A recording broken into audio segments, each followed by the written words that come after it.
Cheriyamundam higher secondary സ്കൂളിൽ കഴിഞ്ഞ ദിവസം നടന്ന അടിപിടിയുമായി ബന്ധപ്പെട്ട് തിരൂർ പോലീസ് കേസ് രജിസ്റ്റർ ചെയ്തു. ജാമ്യമില്ലാത്ത വകുപ്പ് പ്രകാരമാണ് തിരൂർ പോലീസ് കേസ് രജിസ്റ്റർ ചെയ്തത്. അടിപിടിയുമായി ബന്ധപ്പെട്ട് കണ്ടാലറിയാവുന്ന 40-ലധികം വിദ്യാർത്ഥികൾ ഉൾപ്പെടെയുള്ളവരുടെ പേരിലാണ് കേസ് രജിസ്റ്റർ ചെയ്തിട്ടുള്ളത്. അടിപിടിയുടെ ഫോട്ടോ, വീഡിയോകൾ പോലീസ് ശേഖരിച്ചു വരുന്നു. അടിപിടിയിൽ ഉൾപ്പെട്ട ആളുകളെ തേടി പോലീസ് ശക്തമായ അന്വേഷണം ആരംഭിച്ചു. ഈ ചാനൽ ന്യൂസ് തിരൂർ.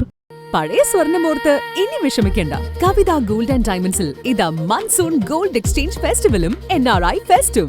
നിങ്ങളുടെ പഴയ സ്വർണം ഇപ്പോൾ 100% മൂല്യത്തോടെ ഒട്ടും നഷ്ടമില്ലാതെ മാറ്റിവാങ്ങാം. 1 പവന് 1000 രൂപ അധിക ലാഭവും. കൂടാതെ വെറും 5% നൽകി ഇപ്പോൾ അഡ്വാൻസ് ബുക്ക് ചെയ്യാം.